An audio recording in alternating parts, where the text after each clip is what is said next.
এই ভিডিও লেকচারে আমরা জানবো যে ভেক্টরের ক্রস গুণফল কিভাবে বের করা যায়।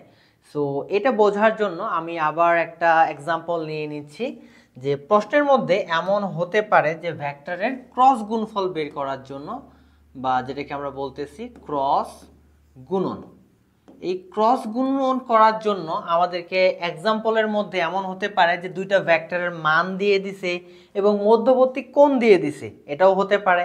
অথবা দুইটা ভেক্টরের সমীকরণ দিয়ে দিছে যেখানে অভিক্ষেপগুলো থাকবে।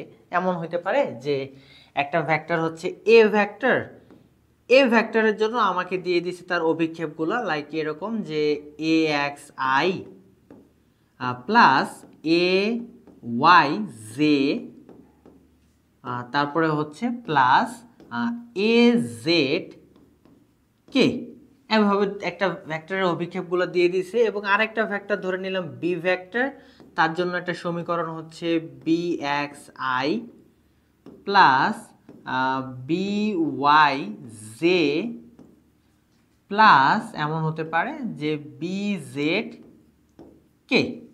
সো এখানে একটা জিনিস মাথায় রাখবেন যে আই এর সাথে যেগুলো আছে এ এক্স বা বি এক্স, আর জে এর সাথে যেগুলো আছে এ ওয়াই বা বি ওয়াই, কে এর সাথে যা থাকবে তার জেড অভিক্ষেপের জন্য এ জেড বা বি জেড, এগুলো কিন্তু a x a y a z এভাবে থাকবে না, যে কোনো সংখ্যা থাকতে পারে।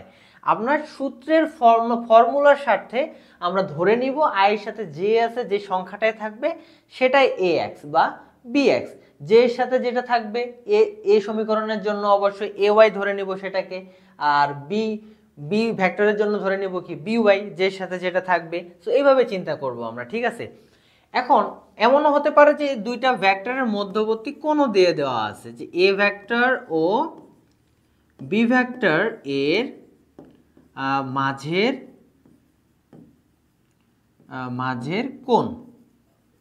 মাঝের কোণ হচ্ছে থিটা, এভাবে কিন্তু থাকতেই পারে।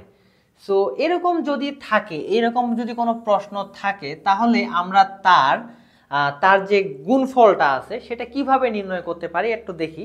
ক্রস গুণফল, অবশ্যই তার ক্রস গুণফল আমরা মাথায় রাখবো যে দুইভাবে বের করা পসিবল। ঠিক একটু আগে আমরা যেটা শিখলাম, তার ক্রস গুণফল দুইভাবে বের করা সম্ভব।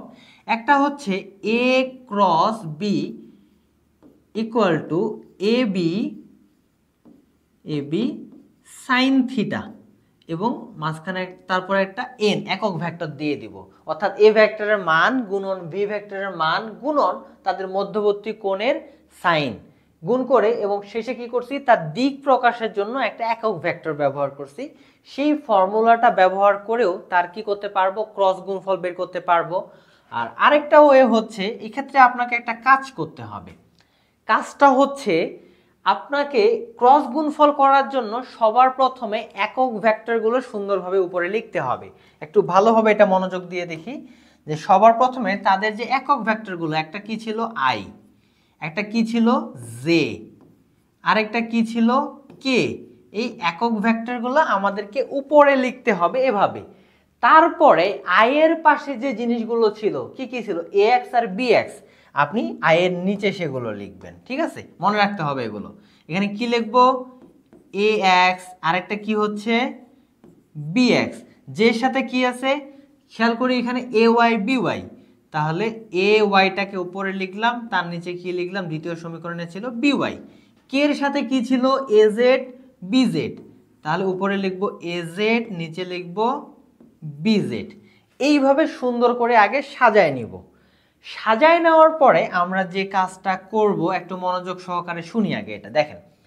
এখন আপনি একটা একক ভেক্টর নেবেন এবং তার সোজাসুজি যে কলামটা এবং তার যে রোটা, এই দুইটা জিনিস বাদ দিয়ে বাকি যে অংশটুকু আছে খেয়াল করেন, একটু ভালোভাবে খেয়াল করে এই জায়গাটা দেখেন। আই এর সোজাসুজি এই রোটা বাদ, এবং আই এর সোজাসুজি আইকে যখন নিব তখন এই রোটা আর এই কলামটা আমরা বাদ দিব। বাদ দিয়ে বাকি অংশ কোনটা থাকতেছে, এই চারটা অংশ কিন্তু থাকতেছে। যখন আমি আইকে নিব তখন তার কলাম তার রো ওদেরকে বাদ দিয়ে দিব, চিন্তা করব না। বাকি যে অংশ চারটা থাকতেছে, অভিক্ষেপ চারটা, সেগুলোকে আমরা কোনাকুনি গুণ করে মাঝখানে বিয়োগ দিয়ে দিব। যেমনটা এখানে এটার জন্য যদি আমরা করি, খেয়াল করেন আমরা কাজ করতেছি কিন্তু এই চারটার জন্য, কারণ আইকে যখন নিব আমি তাদের ক্রস গুণফল বের করতেছি, কিন্তু মাথায় রাখবেন কি করতেছি, এ ক্রস বি নির্ণয় করতেছি। তাহলে কি করব, যখন আমি আইকে নিব, যখন আমি আই ভেক্টরটাকে নিব ব্র্যাকেট দিয়ে, তার কলামটা বাদ, তার রোটা বাদ, কি থাকতেছে, বাকি 4টা উপাদান থাকতেছে, তাদেরকে কোনাকুনি গুণ করে দেন। কোনাকুনি বলতে কি, এইভাবে এবং এইভাবে আমরা গুণ করে দিব এবং মাঝখানে কি লিখব, মাইনাস দিব। খেয়াল করি কিভাবে সেটা করতেছি।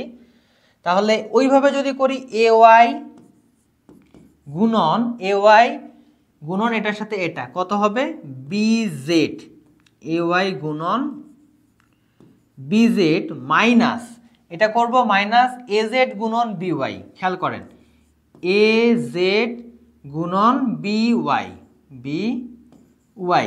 এটার সাথে এটা, এটার সাথে এটা গুণন মাইনাস এটার সাথে এটা। ওকে, যখন আইকে নিছি তখন এই কাজটা করব, ঠিক আছে, এটা আমাদের নিয়ম। দেন আমরা তারপরে যে কাজটা করব, এখন বিয়োগ দিয়ে আমরা জে কে নিব। এখন জে কে যখন নিছি তখন তো সেম কাজটাই করব। সেম কাজটা কি, জে এর করসপন্ডিং যে রো কলাম সেটা বাদ দিব, জে এর করসপন্ডিং যে রো সেটাও বাদ দিব, জে এর করসপন্ডিং যে কলাম সেটাও বাদ দিয়ে দিব। বাদ দিয়ে দিলে বাকি থাকতেছে আবার 4টা উপাদান, আবার 4টা উপাদান থাকতেছে, a x b x a z b z. এখন এগুলো আমরা কোনাকুনি গুণ করে দিব, তাহলে আগের মতোই হয়ে গেল। মাথায় রাখেন কিন্তু, এ এক্স এর সাথে বি জেড গুণ করব মাইনাস এ জেড এর সাথে বি এক্স গুণ করব। ওকে, আসেন তাহলে আমরা সেই কাজটা করে ফেলি। কি করব, এ এক্স এর সাথে বি জেড গুণ করব, এ এক্স গুণন b z minus a x গুণন b z minus a z গুণন বি এক্স, এ জেড গুণন বি এক্স।